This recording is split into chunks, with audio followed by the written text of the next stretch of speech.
Hi everyone, Aaron here for Zollotech, and today Apple released iOS 14 Developer Beta 8. This is out to all iOS 14 supported devices, as well as, probably by the time you're watching this video, iOS 14 Public Beta 8, and I'll let you know if that's out in the comments below.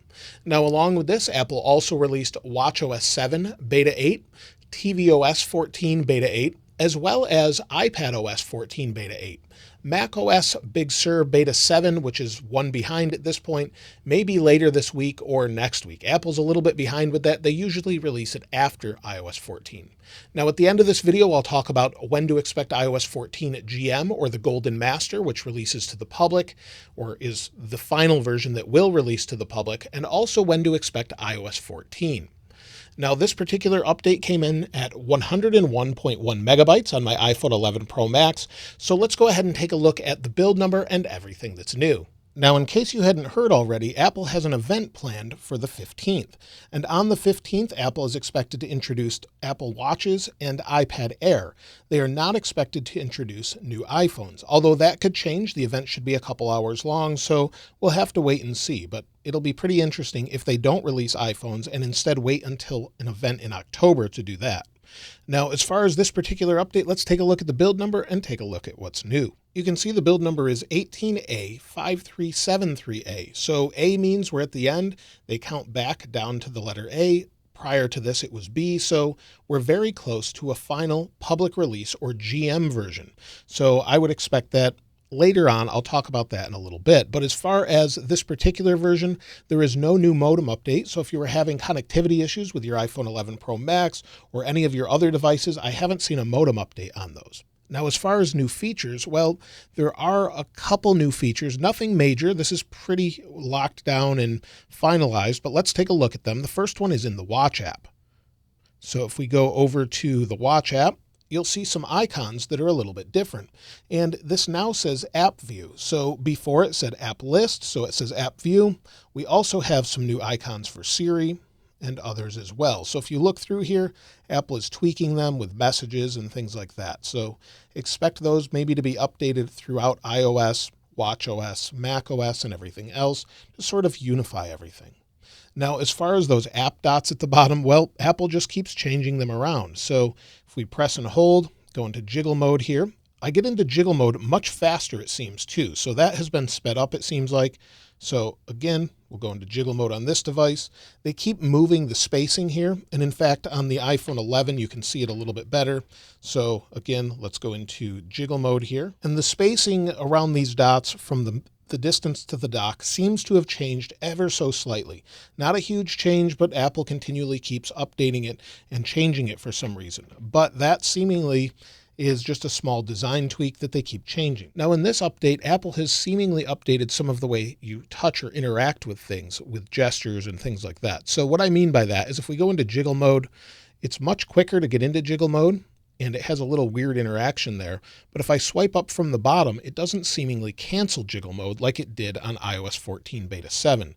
So I'll go into jiggle mode here, and you'll see we're on jiggle mode with iOS 14 Beta 7 on the iPhone XR. I'll swipe up and it cancels immediately.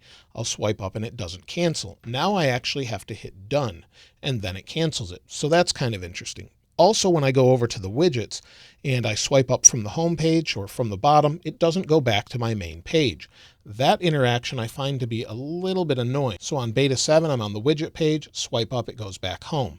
Again, widget page, swipe up and go back home. I can't do that on this beta. I have to actually intentionally swipe to the right. So it's a little bit of an annoyance. It's a slight change, not a huge deal, but something I noticed that was different. Also, with the music widget, it seems to be more touch responsive, meaning you can touch in more places and it brings you in more easily. In fact, on the Beta 7 version, sometimes, I'm not sure I can get it to do it, but sometimes it doesn't seemingly feel like you can touch on things when you touch in the middle. You'll see there I touched, and sometimes it doesn't react, sometimes it does. It reacts every time on Beta 8, so they've fixed that at least. Now, one thing they've removed, or at least a couple people have told me they've removed already, is in wallpapers. If we go to choose a wallpaper, we go to stills, they've actually removed iOS 12 wallpapers. Some people had told me that they'd removed these before. I'm seeing them removed now. So no more iOS 12 wallpapers. This is what you've got.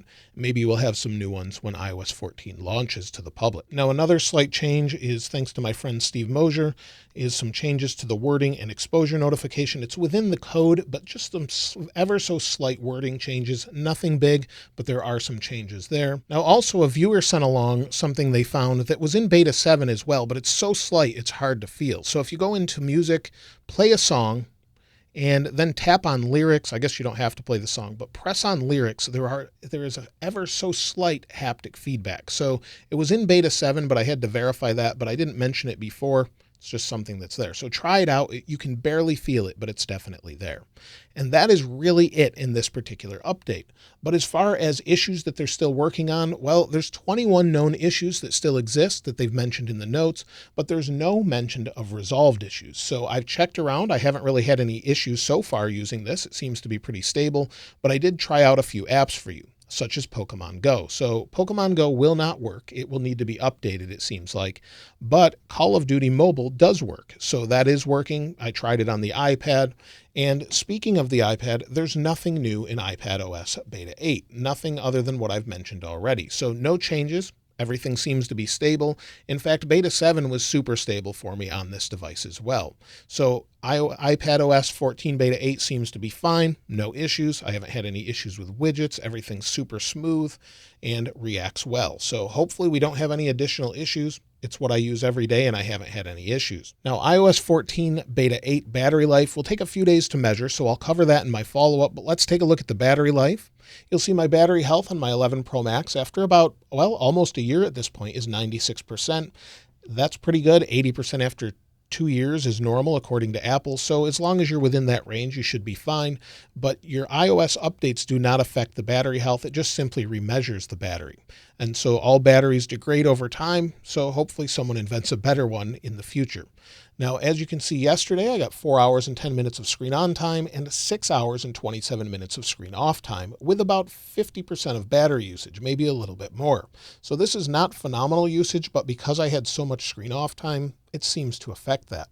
And so in general, I would expect 10 to 12 hours of screen on time when the final version comes out, just like you had before when the device came out for the first time. And maybe they'll be able to improve it a little bit in the future with the GM. So hopefully they will. And of course, I'll talk about it in my follow-up in a few days. Now, as far as performance, so far it feels super smooth. In fact, I would say this is the smoothest version I've seen so far.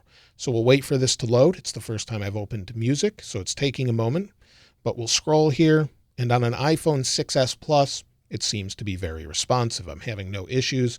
You'll see the response is fine. However, you'll notice I still have a gap in the app dock or in the control center where the apps are for home. So that's kind of interesting that it's still there. But responsiveness, speed, everything else seems to be really nice. On the iPhone 11, the same is true. Nice and fast. But let's take a look at the benchmarks and see what we got. I ran it on all of these devices that you see here. So let's go into Geekbench, wherever that is. There we go. And in Geekbench, you'll see that I scored 1,329 for single core, 3,410 for multi-core. Now, this can vary from time to time, but if we take a look at the history, you can see on, well, today's the 9th, so on the 3rd, it scored a little bit higher for single core and a little bit lower for multi-core. Of course, this can vary, and that number is very slight, so I would expect similar performance with this particular update. Now let's take a look at all of these devices. From left to right, I have the 2020 iPad Pro 12.9. Then I have the iPhone 6s Plus, then the iPhone 11, then the iPhone 11 Pro Max. So they're all seemingly doing well, and I'm getting decent scores. Even on the 6s Plus, I checked the history, it seems to be doing just fine. And so it should be performing pretty well at this point as far as the betas are concerned. So should you install iOS 14 Beta 8? Well, if you're on Beta 7, then I would say absolutely. So far, it's super stable and fast, it seems. Beta 7 was pretty good, but of course, I'll have a follow-up a little bit later this week or on Sunday, depending on when I normally do it. But if I find anything else, I'll let you know later this week as well. Now, on top of that, iOS 14 GM or Golden Master, that is the final version out to developers prior to the public release. I would expect that this coming Tuesday at the Apple event. Now, usually at the Apple event afterward, they'll have the GM version out or the Golden Master, and then the following week usually will have a public release. So usually the week of the 20th is what I'm thinking. That's normally when Apple actually releases those updates to the public, so hopefully we'll see it the week of the 20th. And that's really it. This beta does not have a ton in it. It's fairly stable, and I wouldn't really expect anything to change at this point. Maybe a few things by the public release. Now, if you'd like to get your hands on this wallpaper, of course, I'll link it in the description like I normally do. And if you haven't subscribed already, please subscribe. And if you enjoyed the video, please give it a like. As always, thanks for watching. I'll see you next time.